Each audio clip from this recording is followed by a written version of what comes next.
אנחנו כאן בעתיד נתחיל להכשיר לא רק בו, אנחנו גם נכשיר אנשים לדעת לנהל משא ומתן. לדעתי, הכלי הזה הוא לא נמצא בחברה הישראלית, מעט מאוד יודעים לנהל משא ומתן, במיוחד לאנשי עסקים. זה תחום מאוד מעניין. אז ככה שכאן אולי במוסד יתרו אנחנו נתחיל להכשיר אנשים, במיוחד אנשי עסקים, לנהל משא ומתן. משא ומתן, אבל אנחנו נמצאים בהליך בוררות, ואנחנו צריכים מומחה. אז איזה מומחים אנחנו מכירים? אנחנו מכירים שמאי, מהנדס, רואה חשבון, רופא. תחשבו עוד משהו, באמת, אנחנו לא נמצאים בשיעור כעת, תחשבו עוד משהו, דבר שלא חשבתי בכלל, אבל זה קיים. איזה עולם אנחנו נמצאים?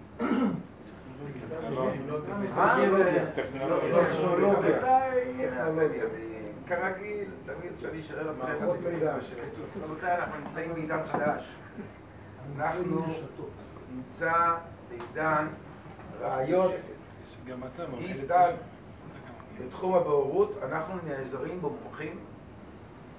כל הראיות האלה בתחום ההייטק, במיוחד בתחום כל מה שקשור באינטרנט וכל הרשתות למיניהן. היום אנחנו נעזר יותר ויותר בתחום הבוררות. מישהו הודיע על השני, אנחנו צריכים ראייה, איך אנחנו מוצאים את הראייה, יהיה לנו קשה. אז אנחנו נמצאים היום, מתקדמים עוד שלב אחד, אנחנו לא נצטרך רק מומחים, מהנדסים או רופאים, אנחנו נצטרך מומחים בתחום. אז יש לנו כאן מומחה ששמו הולך לפניו, ואני חושב שזה תחום חדשני ומאוד מעניין. אנחנו נשמע כאן את דוקטור אהוד רופא, שיסביר לנו בתחום. אני גם מוכן להקשיב וללמוד.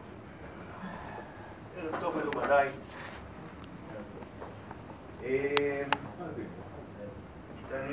דוקטור דניאלה בראשית דבריה אמרה משפט שהדהד לי עד לרגע זה בראש, ומיד אני אסביר.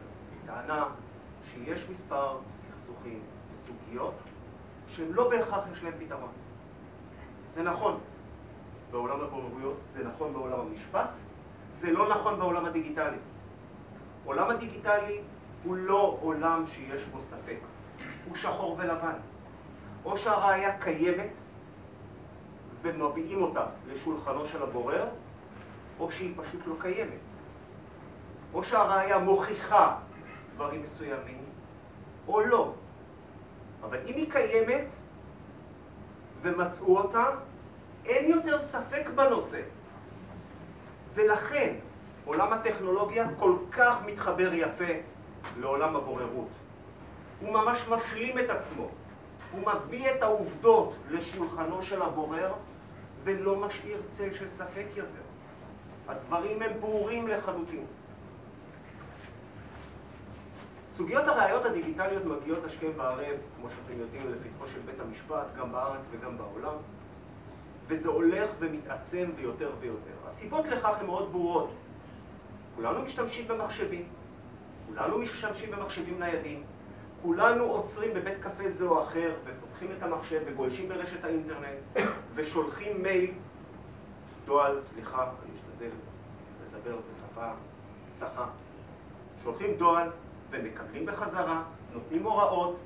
כולנו מחזיקים מכשירים סלולריים חכמים שהם מחשב לכל דבר ועניין, שולחים הודעת מסרון קצר, גולשים באינטרנט, בודקים איזשהו ציון מהאקדמיה, בודקים אם יש החלטה בענייננו בבית המשפט או כל סוגיה אחרת. הדברים האלה הם כולם בסופו של דבר הוכחות וראיות שהבורר או השופט או מי שזה לא עוסק בהם צריך אותם. והם מוכיחים דברים מסוימים. לעתים סוגיות קיצון שכמו רצח או חס וחלילה אונס ניתן לקבוע בצורה חד משמעית אם אכן אם היה או לא היה, על חודו של קוץ ממש, אם הוא היה באותו מקום או לא. הדברים הולכים ומתעצמים. אחת הבעיות המרכזיות שיש לנו בנושאים של הראיות הדיגיטליות היא, אנחנו כאן דוברי עברית כרגע, זה שפת האם של, אני מאמין מרביתנו, אנחנו נמצאים במדינת ישראל עם גבולות. גבולות הם דרום, צפון, מזרח, מערב, אין מה לעשות, אנחנו סוג של אי, היציאה שלנו היא רק לכיוון אחד. עולם הטכנולוגיה הוא לא כזה, הוא שונה בתכליתו. אחת הבעיות המרכזיות שניצבות בפנינו היא העובדה ששרת אחד נמצא בגרמניה, השני נמצא בצרפת. ואני נותן לכם את הדוגמה האמיתית ביותר. אני הגשתי חוות דעת בבית המשפט המחוזי בבאר שבע, בתיק של הלבנת הון על 55 מיליון. משטרת ישראל הנכבדה עשתה טיולים סביב כל העולם בשביל לאסוף את הראיות. ממש סביב העולם ב-80 יום. בשורה התחתונה, לא. הם לא אספו את הנדרש. אבל לא בשביל זה אנחנו התכנסנו. עצם העובדה שהטכנולוגיה חוצה גבולות, מקיפה את כדור הארץ מצד אחד לצד השני, יוצרת בפנינו בעיה קשה של איסוף ראיות ממקומות שונים בעולם שלא פעם אנחנו נדרשים להגיע אליהם פיזית בסופו של דבר. בחזרה לחלקת האלוהים הקטנה שלנו, עולם הבוררות. מיד אני מסיים כבודו, תסתכל עליי במבט מעניין. לא, ממש לא. זה מאוד מעניין. שמומחי המחשבים הביא לשולחנכם, אתם הבוררים, את הראייה הדיגיטלית, ובהנחה שהראייה הדיגיטלית מלווה בהוכחות הנדרשות, מסתיים הספק לגביכם. אתם יודעים בוודאות לפסוק לגבי אותה סוגיה, אולי לא, כל הדיון שניצב לשולחנכם בכללותו, אולי רק איזושהי סוגיה אחת קטנה בתוך מכלול האירועים הכלליים, אבל באותו רגע ואילך, דעו לכם, כאן לא מדובר בעדות, בני אדם יכולים לספר מה שהם רק רוצים. הם יכולים לקבל את זה או לא לקבל את זה, תצעירים, כל מיני סוגים שבהם. מחשב בהנחה, מחשב בכלל, חומר דיגיטלי, ראייה דיגיטלית, בהנחה שהיא נבדקה, נמצאה נאמן למקור, והוכחה, היא חותכת, ואין עליה ספק. גם לגבי מצלמות, דרך אגב, אם אני פספסתי את הסוגיה הזאת. תודה רבה לכם.